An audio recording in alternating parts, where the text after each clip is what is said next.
Hi, welcome to People in the News. I'm Paula Zahn. Looking to put a relationship with Ben Affleck and their Hollywood bomb Gigli behind her, Jennifer Lopez has a new man and a new movie. The man is singer Marc Anthony, and the movie is Shall We Dance? Since making her pop debut in 1999, J.Lo has been a crossover sensation and a tabloid fixture. Here's Keir Phillips.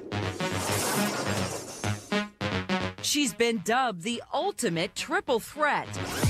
A supernova, super diva, and entertainment machine. I could wait all night and days. She sings, she dances, she designs clothes, she creates fragrances. Glow by J.Lo. So far, I think the only thing she hasn't done is ice skate.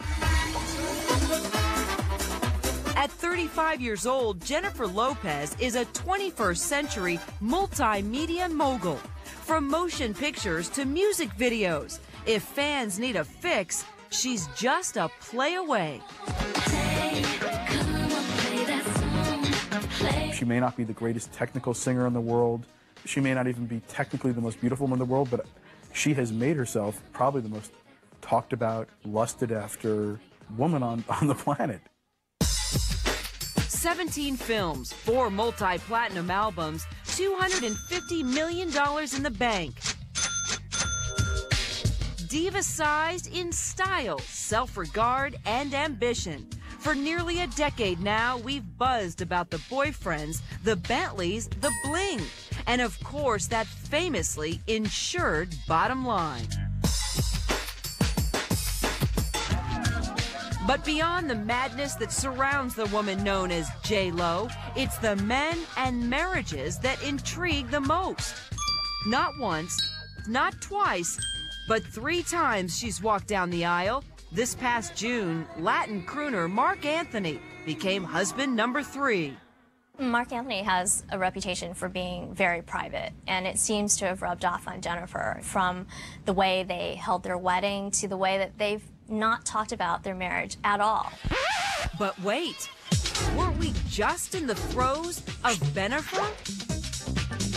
For those of you who may have forgotten, Bennifer was the hyper-overexposed merger of Ben Affleck and Jennifer Lopez. Their 18-month coupling spawned a headline-blazing paparazzi free-for-all, culminating in nixed nuptials and one of the biggest box office bombs in Hollywood history. Was Gigli as much of a turkey as anyone said it was? Absolutely. Gobble, gobble. Now, 8 months after the demise of the artist formerly known as Bennifer, Jenny from the Block, with yet another rock, returns, this time opposite Richard Gere, in the romantic comedy Shall We Dance? You have to hold her like you're gonna have your way with her right here on the dance floor. And with decidedly mixed reviews, Hollywood is waiting to see if it takes off or falls flat. Jennifer Lopez really needs a big hit. She got paid, I think, $12 million for Gigli, which was twice what the movie even made. This would be a good time for her to have a big hit. Post Ben, post Gigli, all eyes are now on her.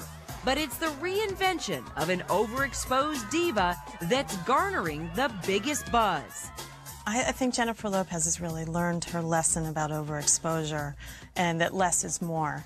She's showing that with her recent marriage to Marc Anthony. We don't know all the lurid details. We don't know anything, really. Well, it's not something I really want to talk about, the personal side of stuff. I think, you know, I've been very open in the past, and a little bit to my own chagrin. Hers is a tale of powerful ambition.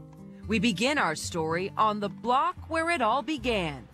Black Rock in Castle Hill, J.Lo's block. She was born Jennifer Lynn Lopez on July 24th, 1969 in the Bronx. And for 18 years, her home was here at 2210 Black Rock Avenue. It's not like, you know, Fort Apache, like everybody thinks. I grew up in a house, believe it or not, in a very nice neighborhood. I went to school across the street.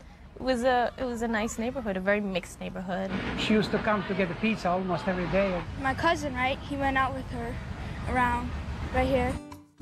The middle of 3 sisters, her parents were Puerto Rican.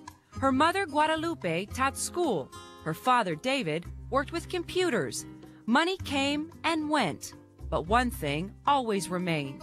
Music and dance were always a really important part of her life. Jennifer, her sisters, and her mom would watch musicals on TV, listen to records, Broadway, salsa. I mean, she had a really varied artistic education at home.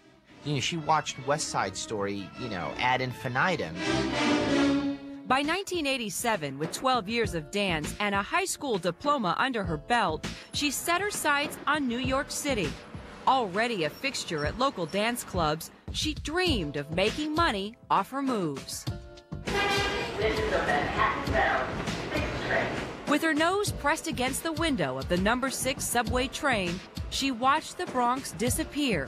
A semester of college and 2 years of dance followed, but auditions went nowhere. Until 1990, she was 20 years old and handpicked out of 2,000 dancers for a sexy slot on a Fox comedy show.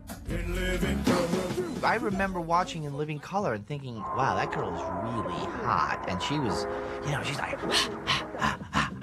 boundless energy, you know. I mean, she really upstaged everybody. Including the show's choreographer, actress Rosie Perez. Reports say the two fought fiercely. 2 seasons later, Lopez flew the coop. But truth be told, she craved the spotlight. Following a brief 1993 appearance in a Janet Jackson video. You ready? Yes. Yeah. The dancer moved into acting, quietly landing forgettable TV work. There was the CBS series Second Chances. Your parents hate me. And 1994's Hotel Malibu. I did not get this job because of my legs. I don't even know who Jack Mayfield is. But the little screen wasn't big enough for the Bronx bombshell, and in 1995, at the age of 25, Jennifer Lopez made her big screen debut. Mi Familia wasn't a tremendous success, but it did get her notice. From there, she went on, of course, to Selena, which was really the first big J-Lo moment. Coming up, from Selena to superstar, the making of J-Lo. What? The hit videos, the hit movies, the marriages. I mean, she's been a very busy lady. Plus, Mark Anthony and the video that started it all. Jennifer's friends say that he has been pining for her forever.